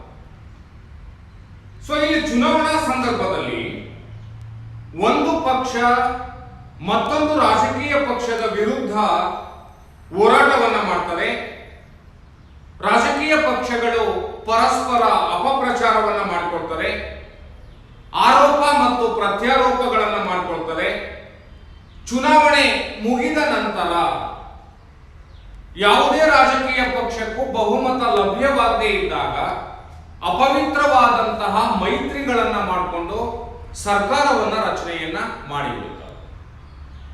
ಅಂದ್ರೆ ಇಲ್ಲಿ ರಾಜಕೀಯ ಪಕ್ಷಗಳು ಅಧಿಕಾರದ ದಾಹದಿಂದಾಗಿ ಅಪವಿತ್ರವಾದಂತಹ ಮೈತ್ರಿಗಳನ್ನ ಮಾಡಿಕೊಳ್ಳುವುದರ ಮೂಲಕ ತತ್ವರಹಿತ ರಾಜಕೀಯ ಪಕ್ಷಗಳಾಗಿವೆ ಎನ್ನುವಂತಹ ಒಂದು ಸ್ವರೂಪವನ್ನು ನಾವು ಇಲ್ಲಿ ಗಮನಿಸಲಿಕ್ಕೆ ಸಾಧ್ಯ ಇದೆ. ಚುನಾವಣಾ ಸಂದರ್ಭದಲ್ಲಿ ಪರಸ್ಪರ ಅಪಪ್ರಚಾರ ಮಾಡಿಕೊಳ್ಳುವಂತಹ ರಾಜಕೀಯ ಪಕ್ಷಗಳು, ವಿಭಿನ್ನವಾಗಿರ್ತಕ್ಕಂತಹ ಸಿದ್ಧಾಂತಗಳನ್ನು ಹೊಂದಿರುವಂತಹ ರಾಜಕೀಯ ಪಕ್ಷಗಳು ಚುನಾವಣೆಯ ನಂತರ ಬಹುಮತ ಲಭ್ಯವಾಗದೇ ಇದ್ದಾಗ ತಮ್ಮ ವಿರುದ್ಧವಾಗಿರುವಂತಹ ಸಿದ್ಧಾಂತಗಳನ್ನು ಹೊಂದಿರುವಂತಹ ತತ್ವಗಳನ್ನು ಹೊಂದಿರತಕ್ಕಂತಹ ರಾಜಕೀಯ ಪಕ್ಷಗಳೊಂದಿಗೆ ಅಪವಿತ್ರವಾದಂತಹ ಮೈತ್ರಿಗಳನ್ನ ಮಾಡಿಕೊಂಡು ಸರ್ಕಾರಗಳನ್ನ ರಚನೆಯನ್ನ ಮಾಡತಕ್ಕಂಥದ್ದನ್ನ ನಾವು ಭಾರತದ ರಾಜಕೀಯ ಇತಿಹಾಸದಲ್ಲಿ ಕಾಣ್ತಾ ಇದ್ದೇವೆ. ಸೊ ಹಾಗಾಗಿ ಈ ಸ್ವರೂಪವನ್ನು ನಾವೇನಂತ ಗುರುತಿಸ್ತೇವೆ, ತತ್ವರಹಿತ ರಾಜಕೀಯ ಪಕ್ಷಗಳಾಗಿವೆ ಎನ್ನುವಂತಹ ಸ್ವರೂಪವನ್ನ ಗುರುತಿಸಲಿಕ್ಕೆ ಅವಕಾಶ ಇದೆ ಎನ್ನುವಂಥದ್ದನ್ನು ನಾವು ಇಲ್ಲಿ ಗಮನಿಸಬೇಕಾಗ್ತದೆ. ಸೊ ಮತ್ತೊಂದು ಸ್ವರೂಪವನ್ನು ನಾವು ನೋಡುವುದಾದರೆ ಪ್ರಾದೇಶಿಕ ಪಕ್ಷಗಳ ಪ್ರಾಬಲ್ಯತೆಯನ್ನು ನಾವು ಕಾಣ್ತಾ ಇದ್ದೇವೆ. ಸೊ ಭಾರತದ ರಾಜಕೀಯ ಇತಿಹಾಸದಲ್ಲಿ ಭಾರತ ಸ್ವತಂತ್ರಗೊಂಡು ಸುಮಾರು 30 ವರ್ಷಗಳವರೆಗೂ ಸಹ ಕಾಂಗ್ರೆಸ್ ಪಕ್ಷವೇ ತನ್ನ ಪ್ರಾಬಲ್ಯತೆಯನ್ನು ಸಾಧಿಸಿ ಕೇಂದ್ರ ಮತ್ತು ರಾಜ್ಯ ಸರ್ಕಾರಗಳಲ್ಲಿ ಆಡಳಿತ ನಡೆಸಿರ್ತಕ್ಕಂತಹ ರಾಜಕೀಯ ಇತಿಹಾಸವನ್ನು ನಾವು ಕಾಣಲಿಕ್ಕೆ ಸಾಧ್ಯ ಇದೆ. ಆದರೆ ಆ ನಂತರದ ಬೆಳವಣಿಗೆಯಲ್ಲಿ ಅಂದ್ರೆ ಸುಮಾರು 1977ರ ನಂತರದಲ್ಲಿ ಅನೇಕ ಪ್ರಾದೇಶಿಕ ಪಕ್ಷಗಳು ಭಾರತದಲ್ಲಿ ಅಸ್ತಿತ್ವಕ್ಕೆ ಬಂದವು. ಸೊ ಈ ಪ್ರಾದೇಶಿಕ ಪಕ್ಷಗಳು ಭಾರತದಲ್ಲಿ ಹೆಚ್ಚಾದಷ್ಟು ಸಹ ರಾಷ್ಟ್ರೀಯ ಪಕ್ಷಗಳು ತಮ್ಮ ಅಧಿಕಾರವನ್ನು ಕಳೆದುಕೊಳ್ತಕ್ಕಂತಹ, ತಮ್ಮ ಪ್ರಭಾವವನ್ನು ಕಳೆದುಕೊಳ್ತಕ್ಕಂತಹ ಒಂದು ಪ್ರಕ್ರಿಯೆ ಅಂತಕ್ಕಂಥದ್ದು ಪ್ರಾರಂಭವಾಯಿತು ಅಂತಕ್ಕಂಥದ್ದು. ಸೊ 1977ರ ನಂತರ ಸುಮಾರು ವರ್ಷಗಳ ಕಾಲ ಅಂದ್ರೆ 1984ರ ನಂತರದ ಚುನಾವಣೆಗಳಲ್ಲಿ ಯಾವುದೇ ಒಂದು ರಾಜಕೀಯ ಪಕ್ಷ ಅಗತ್ಯ ಬಹುಮತವನ್ನ ಪಡೆದು ಸರ್ಕಾರವನ್ನು ರಚನೆಯನ್ನು ಮಾಡಿರ್ತಕ್ಕಂತಹ ಉದಾಹರಣೆ ಇಲ್ಲ. ಅದಕ್ಕೆ ಕಾರಣ ಏನು ಅಂತ ಹೇಳಿದ್ರೆ ಪ್ರಾದೇಶಿಕ ಪಕ್ಷಗಳು ಭಾರತದಲ್ಲಿ ಪ್ರಾಬಲ್ಯತೆಯನ್ನು ಸಾಧಿಸುತ್ತಾ ಇವೆ. ನೆಲ, ಜಲ, ಭಾಷೆ, ಧಾರ್ಮಿಕ ಅಂಶಗಳ ಆಧಾರದ ಮೇಲೆ ರಚನೆಯಾಗುವಂತಹ ಪ್ರಾದೇಶಿಕ ಪಕ್ಷಗಳು ರಾಷ್ಟ್ರೀಯ ಪಕ್ಷಗಳ ಪ್ರಾಬಲ್ಯತೆಯನ್ನು ಕಡಿಮೆ ಮಾಡತಕ್ಕಂತಹ ಕೆಲಸವನ್ನ ಮಾಡ್ತಾ ಇದೆ ಅಂತ ಹೇಳಿ ನಾವು ಗಮನಿಸ್ತೇವೆ. ಯಾವುದೇ ಒಂದು ರಾಷ್ಟ್ರೀಯ ಪಕ್ಷ ಅಂತಕ್ಕಂಥದ್ದು ಬಹುಮತವನ್ನ ಪಡೆಯಲು ವಿಫಲವಾದ ತಕ್ಷಣ ಪ್ರಾದೇಶಿಕ ಪಕ್ಷಗಳೊಂದಿಗೆ ಸೇರಿ ಸಮ್ಮಿಶ್ರ ಸರ್ಕಾರವನ್ನ ರಚನೆಯನ್ನ ಮಾಡಲಾಗ್ತದೆ. ಅದಕ್ಕೆ ಉದಾಹರಣೆಯಾಗಿ ನಾವು ನೋಡುವುದಾದರೆ 1989ರಲ್ಲಿ ವಿ.ಪಿ. ಸಿಂಗ್ ಸರ್ಕಾರ ರಚನೆಯನ್ನ ಮಾಡಲಿಕ್ಕೆ ಪ್ರಾದೇಶಿಕ ಪಕ್ಷವಾದಂತಹ ತೆಲುಗು ದೇಶಂ ಅಂತಕ್ಕಂಥದ್ದು ಹೆಚ್ಚಿನ ಸಹಾಯವನ್ನ ಮಾಡಿತು ಅಂತ ನಾವು ನೋಡುತ್ತೇವೆ. ಅದೇ ರೀತಿಯಾಗಿ 1991ರಲ್ಲಿ ಪಿ.ವಿ. ನರಸಿಂಹರಾವ್ ಅವರು ಸರ್ಕಾರವನ್ನು ರಚನೆಯನ್ನ ಮಾಡಲಿಕ್ಕೆ ಬಿಹಾರದ ಆರ್.ಜೆ.ಡಿ. ಪಕ್ಷ ಮತ್ತು ಜೆ.ಎಂ.ಎಂ ಸದಸ್ಯರ ಬೆಂಬಲ ಅಂತಕ್ಕಂಥದ್ದು, ತಮಿಳುನಾಡಿನ ಡಿ.ಎಂ.ಕೆ ರಾಜಕೀಯ ಪಕ್ಷ ಅಂತಕ್ಕಂಥದ್ದು, ಒರಿಸ್ಸಾದ ಬಿಜು ಜನತಾದಳ ಅಂತಕ್ಕಂತಹ ಪ್ರಾದೇಶಿಕ ಪಕ್ಷ, ಉತ್ತರ ಪ್ರದೇಶದ ಎಸ್.ಜೆ.ಪಿ. ಅಂತಕ್ಕಂತಹ ಪಕ್ಷ, ಜಮ್ಮು ಮತ್ತು ಕಾಶ್ಮೀರದ ನ್ಯಾಷನಲ್ ಕಾನ್ಫರೆನ್ಸ್ ಅಂತಕ್ಕಂತಹ ಮುಂತಾದ ಪ್ರಾದೇಶಿಕ ಪಕ್ಷಗಳು ರಾಷ್ಟ್ರ ರಾಜಕಾರಣದಲ್ಲಿ ಪ್ರಮುಖವಾದಂತಹ ಪಾತ್ರವನ್ನು ವಹಿಸ್ತಾ ಇದೆ ಎನ್ನುವಂಥದ್ದನ್ನ ನಾವು ಇಲ್ಲಿ ಗಮನಿಸಬೇಕಾಗ್ತದೆ. ಅಂದ್ರೆ ಇಲ್ಲಿ ಪ್ರಾದೇಶಿಕ ಪಕ್ಷಗಳು ಭಾರತದ ರಾಜಕೀಯ ವ್ಯವಸ್ಥೆಯಲ್ಲಿ ಪ್ರಾದೇಶಿಕ ಪಕ್ಷಗಳು ಹೆಚ್ಚಿನ ಪ್ರಾಬಲ್ಯತೆಯನ್ನು ಸಾಧಿಸ್ತಾ ಇವೆ. ರಾಷ್ಟ್ರೀಯ ಪಕ್ಷಗಳು ತನ್ನ ಪ್ರಾಬಲ್ಯತೆಯನ್ನ ಕಡಿಮೆ ಆಗಿದೆ ಅಥವಾ ಕ್ಷೀಣಿಸ್ತಾ ಇದೆ ಎನ್ನುವಂತಹ ಅಂಶವನ್ನ ನಾವು ಗುರುತಿಸ್ತೇವೆ. ಸೊ 1991ರ ನಂತರದಲ್ಲಿ ರಾಷ್ಟ್ರೀಯ ಪಕ್ಷಗಳು ಚುನಾವಣಾ ಪೂರ್ವದಲ್ಲಿಯೇ ಪ್ರಾದೇಶಿಕ ಪಕ್ಷಗಳೊಂದಿಗೆ ಸೇರಿ ಎನ್.ಡಿ.ಎ ಮತ್ತು ಯು.ಪಿ.ಎ ಎನ್ನುವಂತಹ ವೇದಿಕೆಗಳನ್ನ ಸೃಷ್ಟಿಯನ್ನ ಮಾಡಿಕೊಂಡು ಆ ಮೂಲಕ ಚುನಾವಣೆಯನ್ನ ಎದುರಿಸ್ತಕ್ಕಂತಹ ಅಂಶವನ್ನ ನಾವು ಕಾಣ್ತೇವೆ. ಅಂದ್ರೆ ಈ ಎಲ್ಲ ಅಂಶಗಳನ್ನ ನಾವು ನೋಡಿದಾಗ ಭಾರತದ ರಾಜಕೀಯ ವ್ಯವಸ್ಥೆಯಲ್ಲಿ ಪ್ರಾದೇಶಿಕ ಪಕ್ಷಗಳು ಹೆಚ್ಚು ಪ್ರಾಬಲ್ಯತೆಯನ್ನು ಸಾಧಿಸ್ತಾ ಇದೆ ಎನ್ನುವಂತಹ ಒಂದು ಅಂಶವನ್ನು ನಾವು ಗುರುತಿಸಲಿಕ್ಕೆ ಸಾಧ್ಯ ಇದೆ. ಸೊ ಅದೇ ರೀತಿ ಮತ್ತೊಂದು ಪ್ರಮುಖವಾದಂತಹ ಸ್ವರೂಪ ಅಂತ ಹೇಳಿದ್ರೆ ಧಾರ್ಮಿಕ ಮತ್ತು ಭಾಷಾವಾರು ರಾಜಕೀಯ ಪಕ್ಷಗಳು ಅನ್ನುವಂಥದ್ದನ್ನ ನೋಡ್ತೇವೆ. ಸೊ ಇಲ್ಲಿ ಭಾರತದಲ್ಲಿ ಕೆಲವು ಪ್ರಜಾಪ್ರಭುತ್ವ ಮೌಲ್ಯಗಳಾದಂತಹ ಸ್ವತಂತ್ರ, ಸಮಾನತೆ ಮತ್ತು ಜಾತ್ಯತೀತತೆಗಳನ್ನು ಪ್ರತಿನಿಧಿಸದೆ ನಿರ್ದಿಷ್ಟ ಧರ್ಮ, ನಿರ್ದಿಷ್ಟ ಜಾತಿಯ ಹಿತಾಸಕ್ತಿಗಳನ್ನ ಕಾಪಾಡುವಂತಹ ಉದ್ದೇಶದಿಂದ ಭಾಷೆಯ ಆಧಾರದ ಮೇಲೆ ರಾಜಕೀಯ ಪಕ್ಷಗಳು ಅಸ್ತಿತ್ವಕ್ಕೆ ಬಂದಿರತಕ್ಕಂಥದ್ದನ್ನು ನಾವು ಗುರುತಿಸ್ತೇವೆ. ಅಂದ್ರೆ ಒಂದು ರಾಜಕೀಯ ಪಕ್ಷ ಅಂತಕ್ಕಂಥದ್ದು ಪ್ರಜಾಪ್ರಭುತ್ವದ ಮೌಲ್ಯಗಳಿಗೆ ಅನುಗುಣವಾಗಿ ರಾಜಕೀಯ ಪಕ್ಷ ತನ್ನ ತತ್ವ ಮತ್ತು ಸಿದ್ಧಾಂತಗಳನ್ನ ರಚನೆಯನ್ನ ಮಾಡಿಕೊಳ್ಬೇಕು. ಆದ್ರೆ ನಾವು ಭಾರತದ ರಾಜಕೀಯ ವ್ಯವಸ್ಥೆಯನ್ನು ನಾವು ನೋಡಿದಾಗ ಭಾರತದಲ್ಲಿ ಧಾರ್ಮಿಕ ಅಂಶದ ಆಧಾರದ ಮೇಲೆ ಹಾಗೂ ಭಾಷೆಯ ಆಧಾರದ ಮೇಲೆ ಪ್ರಾದೇಶಿಕ ರಾಜಕೀಯ ಪಕ್ಷಗಳು ಅಸ್ತಿತ್ವಕ್ಕೆ ಬರ್ತಕ್ಕಂಥದ್ದನ್ನ ನಾವು ಕಾಣ್ತಾ ಇದ್ದೇವೆ. ಸೊ ಅದಕ್ಕೆ ನಾವು ಅನೇಕ ಉದಾಹರಣೆಗಳನ್ನು ಕಾಣಲಿಕ್ಕೆ ಸಾಧ್ಯ ಇದೆ. ತಮಿಳುನಾಡಿನಲ್ಲಿ ಡಿಎಂಕೆ ಪಕ್ಷ ಅಂತಕ್ಕಂಥದ್ದು ಹಿಂದಿ ಭಾಷೆಯನ್ನ ವಿರೋಧಿಸುವಂತಹ ನೀತಿಯನ್ನ ಅನುಸರಿಸುವುದರ ಮೂಲಕ ತನ್ನ ಪ್ರಾಬಲ್ಯತೆಯನ್ನು ಸಾಧಿಸ್ತಾ ಇದೆ. ಅದೇ ರೀತಿ ಮಹಾರಾಷ್ಟ್ರದ ಶಿವಸೇನೆ ಅಂತಕ್ಕಂತಹ ಒಂದು ರಾಜಕೀಯ ಪಕ್ಷ ಧಾರ್ಮಿಕ ಅಂಶದ ಆಧಾರದ ಮೇಲೆ ಅಸ್ತಿತ್ವಕ್ಕೆ ಬಂದಿರತಕ್ಕಂತಹ ರಾಜಕೀಯ ಪಕ್ಷ ಆಗಿದೆ ಅಂತ ನಾವು ನೋಡ್ತೇವೆ. ಸೊ ಹೀಗೆ ಅನೇಕ ರಾಜಕೀಯ ಪಕ್ಷಗಳು, ಪಂಜಾಬಿನಲ್ಲಿ ಇರ್ತಕ್ಕಂತಹ ಅಕಾಲಿ ದಳ ಅಂತಕ್ಕಂತಹ ಒಂದು ರಾಜಕೀಯ ಪಕ್ಷವೂ ಸಹ ಧಾರ್ಮಿಕ ಹಿತಾಸಕ್ತಿಯನ್ನ ರಕ್ಷಿಸುವಂತಹ ಉದ್ದೇಶವನ್ನ ಹೊಂದಿದೆ. ಸೊ ಹೀಗಾಗಿ ಭಾಷಾ ನೀತಿ ಮತ್ತು ಕೋಮುವಾದಿ ನೀತಿ, ಈ ರೀತಿಯಾದಂತಹ ಭಾಷೆಯ ಹಿತಾಸಕ್ತಿಯನ್ನ ಕಾಪಾಡತಕ್ಕಂತಹ ಉದ್ದೇಶದಿಂದ ಅನೇಕ ರಾಜಕೀಯ ಪಕ್ಷಗಳು ಅಸ್ತಿತ್ವಕ್ಕೆ ಬಂದಿವೆ ಅಂತ. ಭಾರತದ ಚುನಾವಣಾ ಆಯೋಗ ಧಾರ್ಮಿಕ ಮತ್ತು ಭಾಷಾವಾರು ಮತ್ತು ಕೋಮುವಾದಿ ನೀತಿಗಳ ಮೂಲಕ ರಾಜಕೀಯ ಪಕ್ಷಗಳು ಅಸ್ತಿತ್ವಕ್ಕೆ ಬರಬಾರದು ಅನ್ನುವಂತಹ ಅಂಶವನ್ನ ಪ್ರತಿಪಾದನೆಯನ್ನು ಮಾಡ್ತವೆ. ಆದ್ರೂ ಸಹ ಭಾರತದಲ್ಲಿ ಧಾರ್ಮಿಕ ಮತ್ತು ಭಾಷಾವಾರು ಹಿತಾಸಕ್ತಿಗಳನ್ನ ಒಳಗೊಂಡಂತಹ ರಾಜಕೀಯ ಪಕ್ಷಗಳು ಅಸ್ತಿತ್ವದಲ್ಲಿ ಇರ್ತಕ್ಕಂತಹ ಅಂಶವನ್ನ ನಾವು ಇಲ್ಲಿ ಗುರುತಿಸಲಿಕ್ಕೆ ಸಾಧ್ಯ ಅಂತಕ್ಕಂಥದ್ದು. ಸೊ ಅದೇ ರೀತಿಯಾಗಿ ಮತ್ತೊಂದು ಪ್ರಮುಖವಾದಂತಹ ಒಂದು ಸ್ವರೂಪ ಅಂತ ಇದೆ, ಎಡಪಂಥೀಯ ಮತ್ತು ಬಲಪಂಥೀಯ ರಾಜಕೀಯ ಪಕ್ಷಗಳು ಅಂತ ವರ್ಗೀಕರಣವನ್ನ ನಾವು ಕಾಣ್ತೇವೆ. ಯಾವ ರಾಜಕೀಯ ಪಕ್ಷವು ಶೀಘ್ರ ಬದಲಾವಣೆಯನ್ನ ಬಯಸುತ್ತವೆಯೋ ಅಂತಹ ರಾಜಕೀಯ ಪಕ್ಷಗಳನ್ನ ಎಡಪಂಥೀಯ ರಾಜಕೀಯ ಪಕ್ಷಗಳು ಅಂತ ಕರೀತಾರೆ. ಉದಾಹರಣೆ, ಕಮ್ಯುನಿಸ್ಟ್ ಪಕ್ಷಗಳು ಸಿಪಿಎಂ ಮತ್ತು ಸಿಪಿಐ ಎನ್ನುವಂತಹ ಕಮ್ಯುನಿಸ್ಟ್ ಪಕ್ಷಗಳನ್ನ ನಾವು ಎಡಪಂಥೀಯ ಪಕ್ಷಗಳು ಅಂತ ಕರೀತಾರೆ. ಯಾವ ರಾಜಕೀಯ ಪಕ್ಷಗಳು ನಿಧಾನಗತಿಯ ಬದಲಾವಣೆಯನ್ನ ಬಯಸುತ್ತವೆಯೋ ಅಂತಹ ರಾಜಕೀಯ ಪಕ್ಷಗಳನ್ನ ಬಲಪಂಥೀಯ ರಾಜಕೀಯ ಪಕ್ಷಗಳು ಅಂತ ಹೇಳಿ ನಾವು ಗುರುತಿಸ್ತೇವೆ. ಕಾಂಗ್ರೆಸ್, ಬಿಜೆಪಿ, ಜೆಡಿಎಸ್, ಜನತಾದಳ ಇವೆಲ್ಲವೂ ಸಹ ಬಲಪಂಥೀಯ ಪಕ್ಷಗಳು.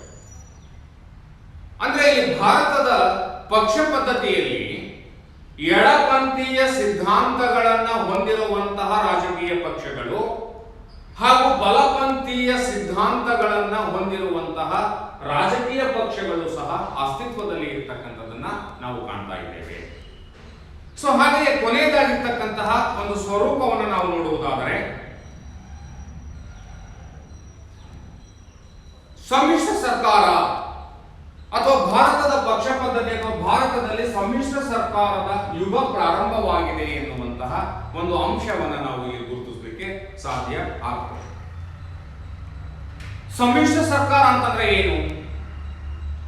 ನಡೆದ ಚುನಾವಣೆಯಲ್ಲಿ ಯಾವುದೇ ರಾಜಕೀಯ ಪಕ್ಷಕ್ಕೂ ಸರ್ಕಾರ ರಚನೆ ಮಾಡುವಷ್ಟು ಅಗತ್ಯ ಬಹುಮತ ಲಭ್ಯವಾಗದೇ ಇದ್ದಾಗ ಎರಡು ಅಥವಾ ಎರಡಕ್ಕಿಂತ ಹೆಚ್ಚು ಪಕ್ಷಗಳು ಸೇರಿ ಅಗತ್ಯ ಬಹುಮತವನ್ನ ಸಾಬೀತುಪಡಿಸಿ ಸರ್ಕಾರವನ್ನ ರಚನೆಯನ್ನ ಮಾಡಲಿಕ್ಕೆ ಅವಕಾಶ ಇದೆ.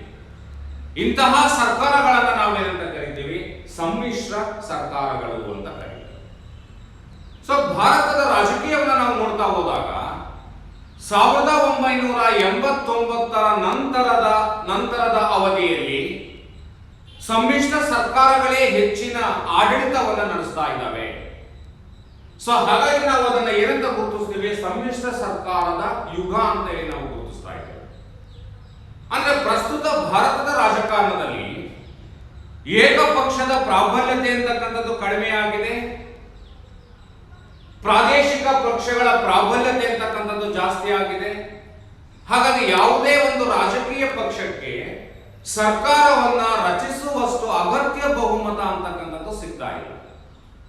ಸೊ ಹಾಗಾಗಿ ನಮ್ಮ ರಾಜಕೀಯ ವ್ಯವಸ್ಥೆಯಲ್ಲಿ ಏನಾಗ್ತಾ ಇದೆ? ಎರಡು ಅಥವಾ ಎರಡಕ್ಕಿಂತ ಹೆಚ್ಚು ರಾಜಕೀಯ ಪಕ್ಷಗಳು ಸೇರಿ ಅಗತ್ಯ ಬಹುಮತವನ್ನ ಸಾಬೀತುಪಡಿಸಿ ಸರ್ಕಾರವನ್ನ ರಚನೆಯನ್ನು ಮಾಡ್ತಾ ಇದ್ದಾವೆ. ಅಂತಹ ಸರ್ಕಾರಗಳನ್ನೇ ನಾವೇನಂತ ಕರೀತೇವೆ? ಸಮ್ಮಿಶ್ರ ಸರ್ಕಾರ ಅಂತ ಕರೀತೇವೆ. ಸೊ ನಾವು ಅನೇಕ ಉದಾಹರಣೆಗಳನ್ನ ಕಾಣಲಿಕ್ಕೆ ಸಾಧ್ಯ ಇದೆ. ಬಹುತೇಕ ರಾಷ್ಟ್ರೀಯ ಪಕ್ಷಗಳು ಪ್ರಾದೇಶಿಕ ಪಕ್ಷಗಳೊಂದಿಗೆ ಸೇರುವುದರ ಮೂಲಕ ಮೈತ್ರಿಕೂಟವನ್ನ ಮಾಡಿಕೊಳ್ತಾರೆ. ಚುನಾವಣಾ ಪೂರ್ವದಲ್ಲಿಯೇ ಮೈತ್ರಿಕೂಟವನ್ನ ಮಾಡಿಕೊಳ್ಳುವ ಒಂದು ಪ್ರಯತ್ನ ನಡೀತದೆ. ಚುನಾವಣೆಯ ನಂತರದಲ್ಲಿ ಫಲಿತಾಂಶ ಬಂದ ನಂತರ ಮೈತ್ರಿಕೂಟ, ಅವಧಿ ಪೂರ್ವ ಮೈತ್ರಿಕೂಟಗಳು, ಚುನಾವಣೆಯ ನಂತರದ ಮೈತ್ರಿಕೂಟಗಳನ್ನ ರಚನೆ ಮಾಡಿಕೊಳ್ತಕ್ಕಂಥದ್ದನ್ನು ನಾವು ಕಾಣ್ತೇವೆ. ಇವತ್ತು ಪ್ರಸ್ತುತ ಭಾರತದಲ್ಲಿ NDA ಮತ್ತು UPA ಎನ್ನುವಂತಹ ಎರಡು ಪ್ರಮುಖವಾದಂತಹ ಮೈತ್ರಿಕೂಟಗಳನ್ನು ನಾವು ಕಾಣ್ತಾ ಇದ್ದೇವೆ. NDA ನಾಯಕತ್ವವನ್ನ ಬಿಜೆಪಿ ರಾಜಕೀಯ ಪಕ್ಷ ವಹಿಸಿಕೊಂಡಿದ್ರೆ, UPA ನಾಯಕತ್ವವನ್ನ ಕಾಂಗ್ರೆಸ್ ಪಕ್ಷ ವಹಿಸಿಕೊಂಡಿದೆ.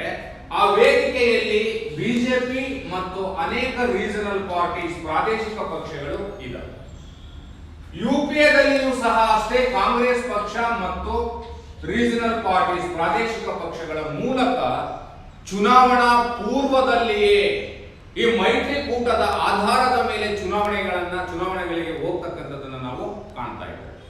ಸೊ ಈ ಎಲ್ಲ ಅಂಶಗಳನ್ನು ನಾವು ನೋಡಿದಾಗ ಭಾರತದಲ್ಲಿ ಸಮ್ಮಿಶ್ರ ಸರ್ಕಾರದ ಯುಗ ಇದೆ ಎನ್ನುವಂಥದ್ದನ್ನು ನಾವು ಗಮನಿಸ್ತಾ ಇದ್ದೇವೆ. ಸೊ ವಿದ್ಯಾರ್ಥಿಗಳೇ, ಇವೆಲ್ಲ ಅಂಶಗಳನ್ನು ಸಹ ನಾವೇನಂತ ಗುರುತಿಸ್ತೀವಿ ಅಂತ ಹೇಳಿದ್ರೆ ಭಾರತದ ಪಕ್ಷ ಪದ್ಧತಿಯ ಸ್ವರೂಪ ಅಂತ ಹೇಳಿ ನಾವು ಕರೀತೇವೆ.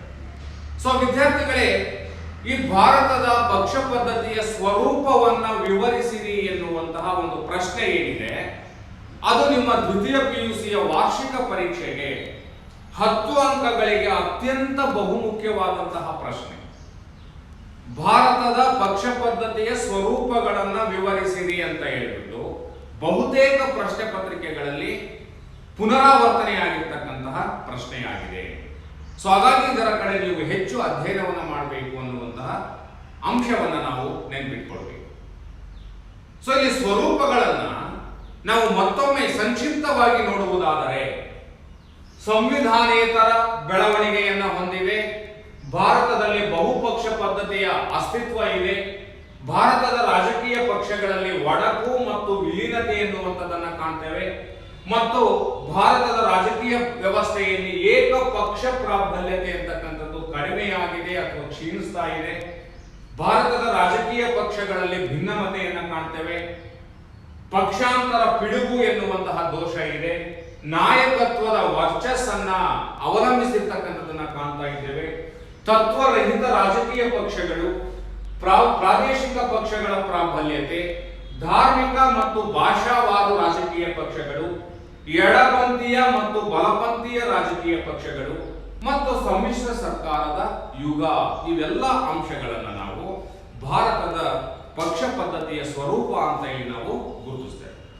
ಸೊ ವಿದ್ಯಾರ್ಥಿಗಳೇ, ಮುಂದಿನ ತರಗತಿಯಲ್ಲಿ ರಾಜಕೀಯ ಪಕ್ಷಗಳ ಸ್ವರೂಪವನ್ನು ನಾವು ನೋಡಿದ್ದೀವಿ. ಮುಂದಿನ ತರಗತಿಯಲ್ಲಿ ರಾಜಕೀಯ ಪಕ್ಷಗಳ ಕಾರ್ಯಗಳನ್ನು ಕುರಿತು ಚರ್ಚೆಯನ್ನ ಮಾಡೋಣ. ಧನ್ಯವಾದಗಳು.